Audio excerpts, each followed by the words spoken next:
I did not want to file for divorce. I was willing to work through the stuff. There's a lot of things that I gave myself permission to forgive and move past. But there's, you have those non-negotiables. And at the time that I filed for divorce, the non-negotiables hadn't happened. My ex-husband did not want to be in the marriage anymore. So when I learned that there was cheating happening, I said, how do we fix this? How do we fix it? I don't even know how we got here, but okay, whatever. Let's fix it. Let's talk about it. And his response was, I don't want to fix it. I want a divorce.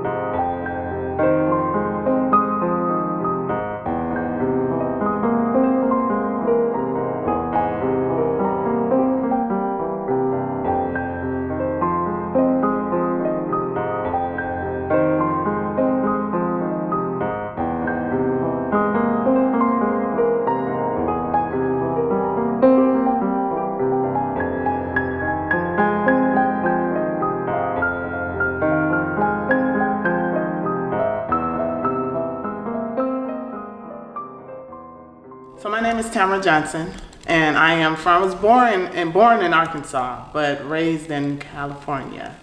So my parents had been married for pretty much my entire life. And so I don't think I was really given an opportunity to see anything other than a healthy marriage, or what I defined as healthy, right?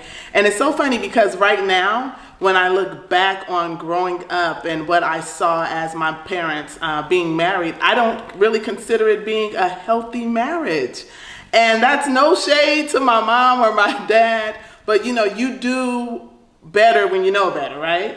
So I didn't see them argue, and to me that's not healthy for a child. I'm not saying that we need to see them argue, but we need to see that they are not always going to get along. Things are not always perfect, right? Because what is that doing? I feel that it set me up to believe, once I became a wife, when I had these differences with my ex-husband, I felt like, what are we doing? Why? This is not supposed to be, right? But it's because I didn't see that in the home. So I saw a marriage where there was not any arguments. It was a lot of fun. We had a lot of fun, family activities, all of those things. My father was a pastor, it was church all the time, right? And so that's what it was. But I never really sat back and said, when I become an adult, I want to be the type of wife that my mom is. My insight, my outside, my sight to marriage really was dancing. I never was the child that said, I'm going to have this type of dress. What I looked at and looked forward to was dancing. I wanted to be a dancer. God's design for marriage is my viewpoint. And what I would say the word says, we're here to serve each other. If you aren't ready to serve, you aren't ready for marriage, right? So I shouldn't go into the relationship or the marriage expecting you to serve me. I shouldn't say, what can I get from this? But I should go in saying, what can I give in this? How can I serve you? And if we both go in with that same outlook, both needs are being served, right? And so that's my view on it. So before getting married, I was raised in a home where we were like the Brady Bunch, right? So my parents both came in with 3 kids from their previous marriage, and so then it was me. So I was the baby, and I was the only child that my parents had together. And that in itself was a challenge, right? I didn't look at it as being a challenge as I was growing up, but maybe around 16, 17, I realized that I felt different. And I was different because I was the only child that these 2 people had together. And I would hear these siblings talk about that parent and these siblings talk about this parent, right? And so it was just so much going on. But again, I was not really looking forward to marriage. As a young person, I didn't look forward to marriage. But as I went to high school, met my ex-husband, we were good. We were friends. After high school, we didn't date in high school. There was no interest. When we graduated is when we, met up afterwards, and then we began to date, and we were like the best of friends. And he asked me to marry him. He actually went to my dad and asked for permission if it was okay to marry me, and my dad said yes. One thing I think where we messed up at was not having premarital counseling. I think that was a big downfall of our marriage. So prior to, no one ever really talked to me about what marriage is, what it looks like to be a wife, what I should expect from a husband. I just assumed because of what I saw growing up. How old was I when I got married? I was 28, so I was married all of my 30s. We were together 20 years. We were married 14 years. The early times of my marriage was party. We had a lot of fun, right? We were best friends. We had a lot of fun. We partied a lot. We had a close-knit circle of friends. And so there was always something going on at someone's home. So it was good, right? We shared whatever our issues were. Probably, me with the wives and him with the husbands, but we shared within our immediate circle. We never really had spiritual guidance. Although my father was a pastor, I didn't go to my dad for any of that because I wanted to look like everything was perfect because I was raised in a home where marriage looked perfect. So how dare I go to my dad, who had given me permission to marry this man, or this man permission to marry me, and share some things that were opposite of what I thought marriage was supposed to look like. So in the beginning, we did it the way we thought it was supposed to be. We had our friends, but we did not have godly counsel at all. Some of the happy moments in our marriage, right? So in the beginning, we did travel a lot. Not, big trips, but we did small trips, especially once we started having, once we had our daughter. So we would do family vacations, 3 days here, 5 days there. We'd go to family homes for, dinner and parties. Again, we did a lot of partying. I keep saying that in the beginning we really did hang out a lot and party. So that was our fun. And I think that kept us connected more than anything. Our communication was okay. It was okay, but it didn't stay okay. There were some things that began to occur, trust, lack thereof, and so we began to go to the valley of our marriage, and that's where everything all began. As I can recall, I remember a time when I began to think about how we were not responding to each other in our disagreements. We were clearly raised completely different, which is questions we didn't ask each other before saying I do. Again, premarital counseling is so important because these are some of the things that you will find out prior to going into these marriages that, you already have two things against you. He's a man, you're a woman, right? So you're going to think completely different as it relates to that. But let's talk about how were you raised? What did you see marriage to be, right? What is your belief in that, right? And we clearly had two different things, two different beliefs, but we didn't have that conversation prior to saying I do. So when we started having our disagreements, our way of fixing them were on two different ends of the spectrum. I was more of a communicator. I wanted to talk about it, and sometimes over talk about it, right? And he was the type that was shut down. And so from what I know now, that's what he saw in his home growing up. And although I didn't see my parents do arguments or have any of those big disagreements, I did recognize that there was a lot of communication in the home. So when we learned that our communication styles were different, that's when the demise of our marriage started. I did not want to file for divorce. I was willing to work through the stuff. There's a lot of things that I gave myself permission to forgive and move past.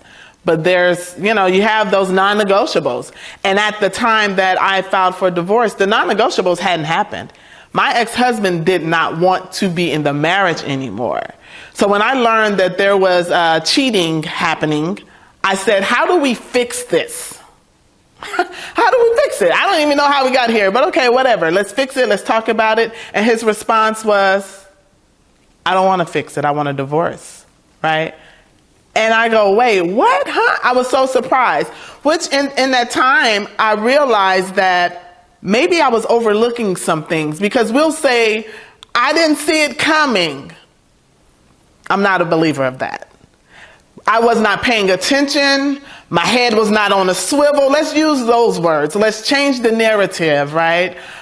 You saw it coming. You ignored the signs. There's always flags, whether they're red, green, or yellow. If you get to a stop sign, if you get to a stoplight, you see the light that says stop, and either you run the light or you literally stop. And I believe now, years later, I believe that I ran so many lights that I ran. I saw some things that may not have led us to divorce, but it would have helped if I caught it and we caught it and went to do some counseling, get some counseling, right?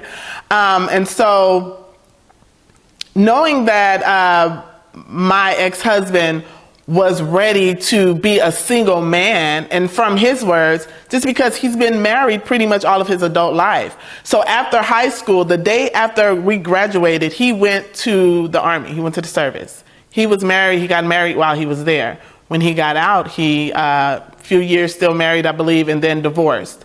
Dated a year or so, and then we met, and then we married. So there was never really any who am I time, and I'm speaking for him in this, but from what he has shared with me, this is what I got from it. There was really no who am I time, right? And so while I know he loved me and wanted to be married, but there's a difference between wanting to be married and really knowing what marriage really looks like in action, right? And the work that it takes, and what you are considered to be as a husband or as a wife. And neither one of us really knew. We didn't know. I thought I knew, but I really didn't know. I don't think I had the best, again, going back to my childhood, I don't think I had the best sit-down example, explanation of what a wife should do and what she should be, what she should expect, what she should accept. And so there were a lot of things in my marriage that we just figured it out as it came. I felt like a failure. Going through the divorce, I felt like a failure. I felt like I had let everyone down, all of my family down, being the baby of the family, right? The last one had got married. I felt like I didn't do the work for myself, right? I felt like there was some things that I should have done prior to saying, yes, I will marry you. And that came with time. The church that I am currently attending, I learned so much about being a wife after divorce, right? And what I've learned is that they were teaching these things while I was married. I just wasn't focused on that. My focus was off. And so what I know today is that there were a lot of things that I personally could have done to maybe have turned the trajectory of the marriage around to go in a different way, a different direction that I just didn't do. But I learned that after divorce. So going through the divorce, I felt extremely guilty. I felt, again, ashamed, embarrassed. So I recall standing in the line at Stanley Mosque Court, going to file for divorce, and it was a line outside. And all I could think, and I work for the department that I work for, one of our main buildings is directly across the street from the courthouse. And all I could think about is I remember being so happy to share that I am about to be married. I remember the day. I remember saying, it was kind of like, hey, look at me. Hey, look at my ring, right? I am about to be someone's wife. But this day, it was the complete opposite. I wanted to hide. I wanted to cover myself up. I'm thinking, will they just hurry up and get us inside of the building? I don't want anyone to see me standing in this line, they're automatically going to know I'm here to file for divorce, right? Which there are so many other things you could be in court for. But because that is what I was dealing with, right? So I was so embarrassed and ashamed and just wanting it to be over, and not knowing what the process was really going to look like. Because oftentimes we know what it is that we want, but we don't know what it is we're going to have to do to get there. And so because I knew the process was probably going to be a little rough, I had a hard time dealing with that. And in that, I still was attempting, or not even attempting, I was still doing my coaching and speaking with wives and husbands and all of these things while going through divorce. So even in that, I had to say, God, do I keep doing this, right? I know you gave me this while I was going through the valley of my marriage. I know that this is ministry. How do I continue to pour into other relationships and marriages, yet I'm going through this separation, this divorce? Is that even possible? His response was, your status has nothing to do with your purpose. And with me understanding what my purpose is, I continued to move forward. I held my head up high. I gave myself permission to continue to go, even though I knew people were talking about me. I could feel it. He showed me those who, said things about me behind my back. He showed me those that were staring at me. So the place where the person who my ex-husband was, in relationship with or about to be in a relationship with, I saw her every Sunday. And I saw him, my ex-husband, every Sunday. Well, I saw him every day because he was still in the home. But I had to literally walk into this place where my problem was, and God did not give me the approval to leave. I asked if I could just stop coming here. It was at my church. If I could just, I can't do it. And he didn't give me the approval. He said nothing, which means you don't do anything different until you hear something. And so I would go, and what I will say about God is he gave me the strength every Sunday to walk in there as though all was well. But when I got back in the car is when he said, okay, daughter, release. And I would break down and cry every single Sunday. I felt like it was torture and it was punishment. But he said, I have something for you on the other side of this thing. I just need you to trust me. And so I had a very hard time trusting God, because how can I trust you and I don't see anything? I can't trace you. I can't trust you because I can't trace you. I don't see you. I don't feel like you're here. I know you're here, but I don't feel like you're here. And I think that's when I realized that, we can read our word and it'll say that God is a keeper. He's this and he's that. And we hear people say all of these things and then we mimic it. But it's not until you actually experience it where you realize that he really is a keeper. He kept me through that. And I think about job interviews. So when you go to a job interview and someone hands you their resume, the only thing you have to go off of is what the resume says and maybe what the recommendations that you have, right?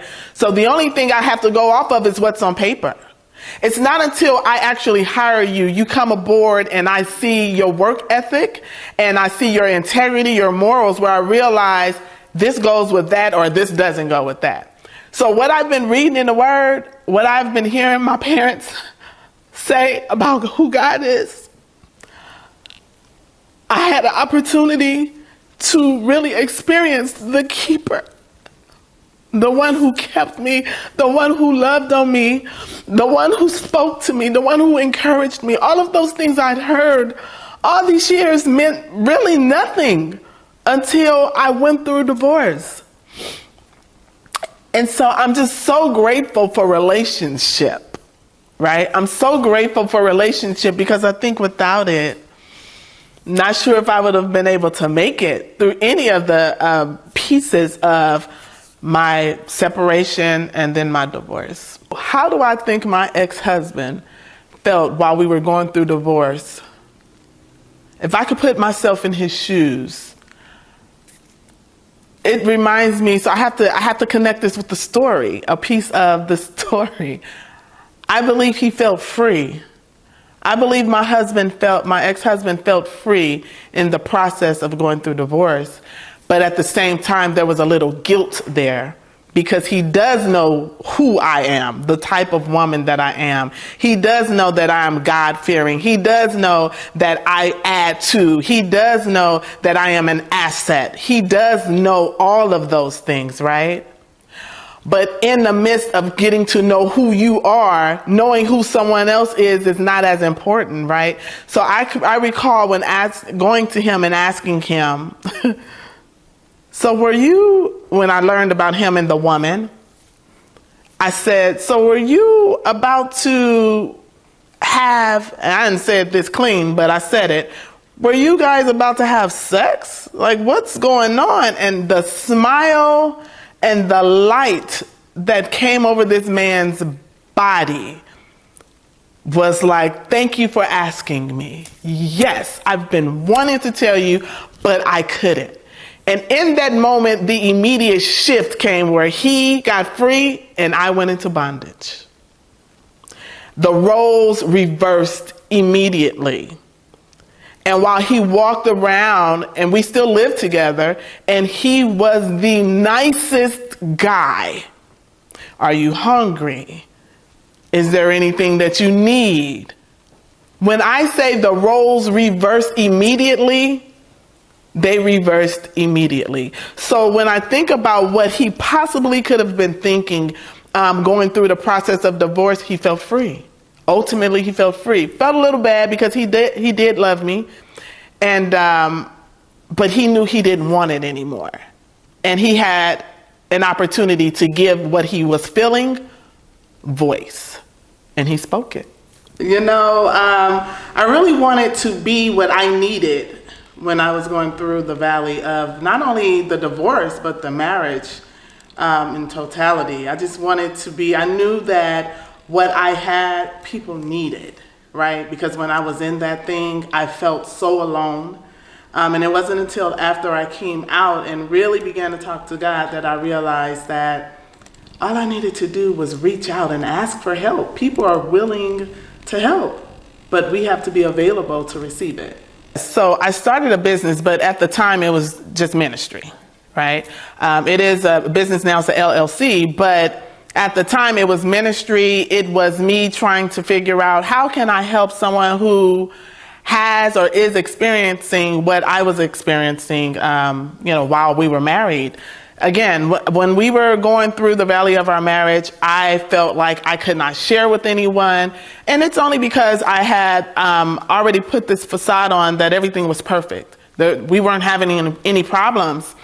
And so I didn't know who to go to. Although, again, my father was a pastor, I know I could have gone to my dad, but I didn't want to disappoint him. For some reason, I felt like he'd be disappointed, not only in me, but in this man who literally asked him if he could take me as his, right? And so after going through the rough patches in my marriage, I asked God, I said, Lord, what do I do with all of what I just encountered? Give you the glory and help someone else. And he says, you have to be what you wanted to see. While you were in the valley of your marriage, what did you want? So he began to ask me questions.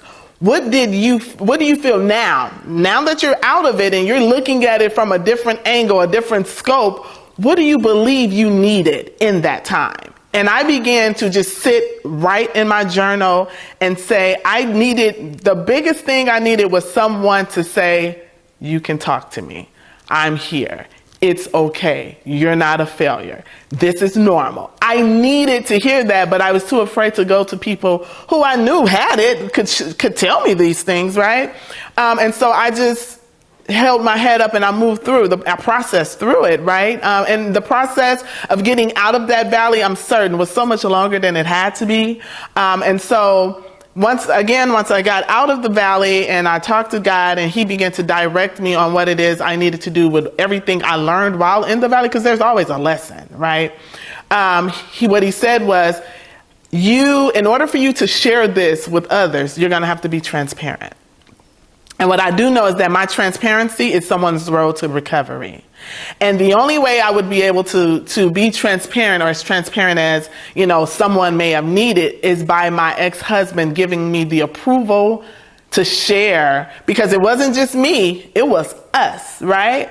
And so God told me then, if he says yes, then I'll give you the plan. But if he says no, then it's no, right? And that is just me being obedient to God. So I did go to my husband and I shared with him, hey, I think what God wants me to do with where we were is, and I began to run it down. And I said, how do you feel about that? Because if you're not okay, because I will have to share not everything, but some of the things that we encountered. How do you feel about that? And he said, okay. I don't believe he really knew what that looked like in action. I didn't know what it looked like in action. I will not lie. There were times where I said, I don't want to tell this part of the story. But what I learned is on the other side of that thing, how God, not only did God get the glory, but the person, the individual, or the group that I was sharing it with, the freedom that came with it led me to say, that was not for me. It was for a time such as this. Right. And so I was grateful that my ex-husband gave me the approval. But again, I know he didn't understand the totality of everything that would need to be done in that. While going through divorce, what did healing look like? Different every single day, right? There were some days where I felt like, you got this, girl, right? I was my biggest cheerleader. And then there were days where I told myself, you do not have this. You are a mess. And what do you do with that while still attempting to put on the cover up, right? There were days where I was not productive as a mother, an employee, as a friend, as a daughter, as a person. I was not productive because the healing process, you don't say because it's a new day that there's another layer of pain that has been removed. Some days there's a new layer of pain added because there's certain things that may trigger you. So I always say that holidays are the hardest days. And so when my ex-husband and I began the process of the separation, or just knowing that this was the road we were going down, it was right before Christmas. It was December 17th. So Christmas Day was hard. New Year's Day was hard. So all of the first holidays were extremely challenging for me. But because I've always watched my mom, what it seemed like, just go through with her head held high, even though I didn't know she was going through. Of course, in my older years, I realized she clearly was not perfect. So it's just how she went through, not what she went through. And so I mimicked that. And so there were times where I was, the saying, fake it until you make it. Well, I'm not a fan of that, because you're faking it, but you're breaking it, right? What's being broken on the inside while you're faking to be okay on the outside? And I put on this look for the people, right? I was doing this unhealthy way of coping. I wanted people to believe that I'm okay. She got it together. My hair was always together. I had my bags. I had my purse. I had the clothes. I had my friends. But when I went home, what happened, right? So that's when I realized I didn't know who I was. I knew what I was. There's a big difference. I knew that I was a wife. I knew that I was a mother. I knew that I worked for the sheriff's department. I knew that I was a leader at the church. But what I learned is that if I was not a wife, it did not take away who I was. So that's when I realized that I don't know who I am. I know what I am. So when there is no being a wife, does that remove who I am? When my kids are grown and gone, what does that do? If I no longer work for the sheriff's department, now what? So when all of these things are removed, who am I? Tam, who are you? So one of the examples that I had and I use often is a chair. This couch that I am sitting on was manufactured. It was made for someone to sit on, not to stand on it, not to pick it up and throw it, but to sit on it. And whether someone sit on this couch or not, that's its purpose. So that's when I got into what is my purpose? What am I really here for? Right? I'm passionate about all of these things, and that's great. But God had to help me hone in on the thing that he actually purposed me to do. And so the process of healing came with me learning who I really am and not what I am. Right? Because all of those titles were being removed. Let's talk about COVID. When that came, there was no church. So because I'm not leading in the church, does that mean, who are you? Right? I was going to work, but from home. So all of these titles meant nothing. I really had to hone into who I was. Being a wife, I'm always a wife. I'm God's wife. He's teaching me, he has taught me how to be a wife. I move in that direction. I move that way, whether the husband is there or not, right? And so in my healing process, I learned that every day was not going to be the same. I had some good days. I had some bad days. I had some okay days, right? I had days where I had to talk to myself consistently throughout the day, look in the mirror and share with myself, who are you? Not what do you do? Not what do people expect from you, but who are you? What can you do to be a better version of yourself today? And so that was my healing process and still is. So although I sit here and I talk about, how I healed, and I want to remove the ED. It's HEALING continuously. That's going to always be, because there has been things that in the later years I thought was that I had healed from, right? So I'm like, okay, that's a trigger. Why do I feel this way? What is that? But you don't know if you're healed until you're put in position to respond healed or not. And there were times that I responded not healed. And so what did that do? Put me back in position to do the work. So you never stop doing the work, even when you feel that you have arrived.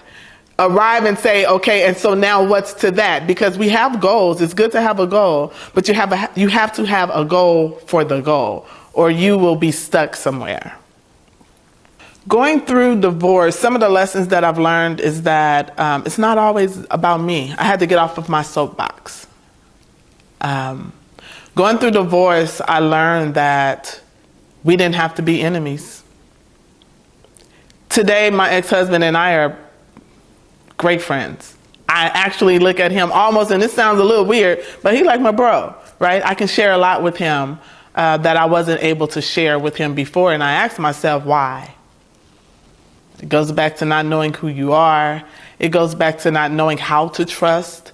And then I had to tap into, where did those trust issues where do they derive, right? Because when he came in, they clearly were there already, right? So I had to do some soul searching for myself. But I learned more of who I am, the difference between who I am and what I am. And I think with that, that has and it will continue to take me so much further in life with the purpose that God has given me. Because before I can do what God has put me on this earth to do, I have to know who I am, not necessarily what I am, what I do, and what I am for other people, but who I am for God. Life after divorce, it's so many different compartments to that, right? So it just depends on what it is that I'm doing. One of my sayings is live life loud, unapologetically, do what you want to do, keep it classy, right? Do it with morals, have integrity, but do it, right? Never question what others think about you because it's what you've decided to do, right? We've done that long enough with wondering what folks are going to think because we were divorced. Because the church said, if I get a divorce, I'm going to hell. The church said, if you get a divorce, whoa, oh my God, why, right? You hang in there, you stick to it. I don't care what they do. But because we have given that a voice to say, no, I decided not to. Living life after divorce is major, right? So you can date again. It's okay to date again after divorce. It's okay, right? But let's start with dating yourself. How do I teach someone how to date me if I haven't yet learned how to date myself? How do I tell you what it is that I like to do? No one, no man, no woman should ever say, hey, so name a couple of restaurants that you like to go to and you can't roll it off immediately. What do you enjoy doing? No, because if you've dated yourself long enough, you've realized those are some things I like. I don't like this. I do like that. And so you're able to share that, right? You're able to share your heart. There's a lot of things that you will learn after divorce that you will wish you had known while you were married. But it's not too late. It's not too late to build who you are today, right? Who you are today, living life after divorce, it should be the best version of yourself. It should be the best version of yourself. So as a mother, I learned that I was teaching my daughter how to be a divorced woman. I wasn't teaching her how to be a young lady. Because of the conversations that she would hear me having. I do talk shows, so she hear those talk shows. She hear the things I'm saying. So I had to intentionally make sure that I sat down with her, that we hung out, and I shared and showed her how to be just a young lady, not a divorced lady, right? I believe I began to make her feel that she needed to be independent. I can do this all on my own. You know, if a man comes, great. If he doesn't, great, right? I didn't want that to be in her head. So I had to shift gears at work, right? I'll share that I work with a lot of men. Well, not now, but the office that I was in before, I worked with a lot of men. And because I felt that it wasn't my fault that my ex-husband and I went through our divorce or were divorced, I was looking for pats on the back from men. I needed approval. I needed to know it wasn't you, Tam, right? You're a good girl. You're beautiful. All of those insecurities that I never knew I had were born. The seeds of insecurities that were planted while I was married, while we were going through our stuff, were watered. And anything you water will grow. So even with this life after divorce movement that I have, and I've just added men to it, it took me a while to add the men because God was not going to get the glory in that, because I was too busy looking for the men to give me thumbs up, because I was still yearning that from my ex-husband, thinking I did something wrong. I did something wrong. I must have done something wrong, right? So I was looking for the no, you didn't, but not from the women. I needed it from the men. And so it wasn't until I healed from that. Again, you don't know if you're healed or not until you put in position to respond, healed or not. It wasn't until I got in position and learned that, that still feels good when men say certain things. What is that, Tam? Right? And so I had to go to God. And he said, that is you still needing to be healed in that area. And so once I did the work, he gave me the approval to roll out the men's edition of Life After Divorce. Here we are this summer rolling out Life After Divorce, men's edition. And I'm super excited because it gives me, I did a temperature check. It gives me an opportunity to see where I've done the work, what I did. And I can share with other women and other men what it looks like in action. Because we can say all day, you need to heal, we need to heal. But what does it look like in action to heal? And it doesn't feel good all the time. When we talk about living life after divorce, well, when I talk about living life after divorce, I get a little excited because, it's almost like getting to a point where you can say, okay, I can breathe a little. Again, it's always room for healing, right? So I'm continuing that walk of healing. However, where God has placed me, oh my God, in this process of helping others and healing myself, in 2021, I spoke with a group of women, just kind of put a call of action out there and said, hey, I want to do an anthology to talk about the process of healing after divorce. Not necessarily giving too much time of the divorce, right? Because that's what folks are expecting to hear about. I am not an advocate for divorce. I advocate for the woman or the man who is going through the process of healing as a result of divorce, right? And so what does that look like? It looks different for everyone. And so I have rolled out a few things. I have my books. I have workshops. I do one-on-one counseling. I still do premarital counseling. I still work with couples who are married. I do relationship tips, and I do date nights. I put things together because the goal, ultimately for Make It Rise, which is my business. So Make It Rise is my business. It is the acronym for Rebuild Intentionally and Strategically for Effectiveness. That is the business name. That's the umbrella.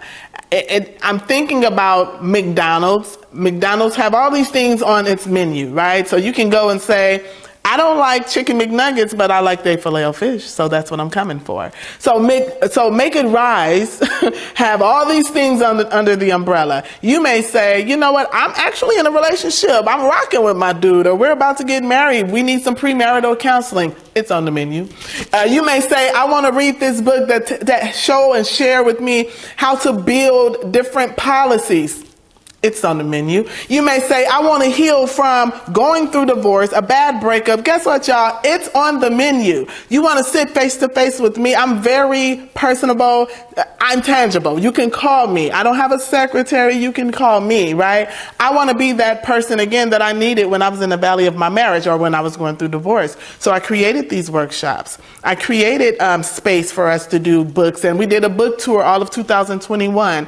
The men's edition of Life After Divorce will begin June 5th, where we're having a seminar. So they're talking about their life after. They're talking about dating after divorce. They're talking about healing after divorce, celibacy after divorce. We have all of these men that are going to talk about these different aspects of their life after divorce. Many of them have remarried. I'm grateful that people believe in the movement, because if you did not believe in the movement, being a married person, you wouldn't be here to lock arms with me. So where God has placed me is where people are trusting what it is that he has given me, right? I don't take that for granted. I do not take it for granted that he has given me a gift. I wasn't able to say that a while ago because of my lack of confidence. But I'm confident in knowing and able to say that God has given me a gift to be able to reach people in their broken place and help them put the pieces back together, right? And what does that look like? Different for everyone. I'm not here to say, I did it this way, so you should, but I'm here to say, I did it this way, so let that be hope for you, right? He did it for me, he can do it for you, but you have to want to do it.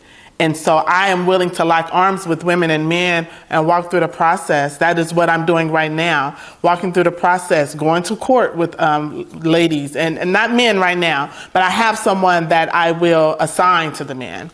Going to the court, filling out paperwork, right? And just walking through the process, removing layers, because it's layers. It's layers.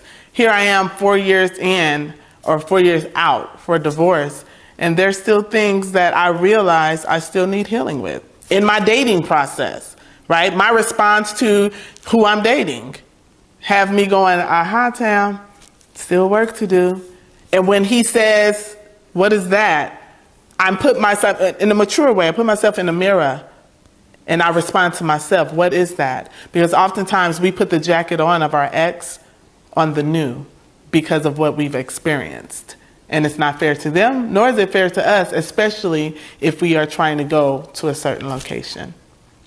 If I could encourage a woman who's going through divorce, let me do it this way. If I can encourage a woman who is contemplating divorce, going through divorce, or has come out of divorce, I would say, to the woman that is contemplating it, are you sure? Are you really sure? Let's talk about the why to the what, right? Have you explored everything that you can to make sure that this marriage definitely has to end? Because I'm pro-marriage, but I want it to be done in a healthy way, because our vision is to create a movement where we're changing the view of how society has defined marriage and getting back to what God said marriage is. If you are a woman that's going through divorce, you're going to have some days where you question if this is really what I want to do. You're going to have some days where you question who you are. You may even have days where you question who God is if you are a believer. I want you to hold your head up high, but I want you to give yourself permission to feel. Your feelings are valid. Do not allow anyone to tell you to get over it, because their experience is not yours. And even if they went through the same exact thing that you went through, their experience is not yours. So make sure you link up with women or men, a pastor or a counseling, a therapist that is able to help you walk through the process in a healthy way. The last thing we want is for you to get through it and still need to go back because there's some steps that you missed. It's a process, and it doesn't happen overnight. For the woman who is divorced, but still feeling a little broken, still feeling like she doesn't know who she is. Did you know who you were before you said I do? Because if you didn't know who you were before saying I do, you definitely don't know who you are after saying not anymore. Oftentimes we're not told how to continue to be the individual and the wife. So we're told to put self on the back burner and pick up as the wife, as the mother, and keep moving. And that in itself will break you. Because I have desires, I have wants, I have needs, I have goals, I have visions, I have a mission, right? You have to learn how to not have balance. I don't believe in balance. I believe in harmony. So harmony says I could be a soprano, alto, and a tenor and sing at the same time, and it all works and it all sounds good. Balance say, whoa, let me see. Okay, it's 100% over here. Is it 80%? No. So as a divorced woman that's trying to figure it out, trying to put the pieces back together, the pieces are there. Pick them up and put them down one at a time. And when you have the wrong piece, try it again. It's not over. It's not over. You're welcome. This was amazing. I had a good time. I hope you did. Yes, I did. This was everything. One thing I do know that I am going to have to, I don't think anyone's ever taken me from, yeah, sure. Like growing up, no one's ever asked me that question. Like growing up, when did you see the marriage? Like, so I had to like, wait a minute. But you answered perfectly as if you, it was perfect. I didn't expect you to say that. Yeah, it was like so key. That was nothing but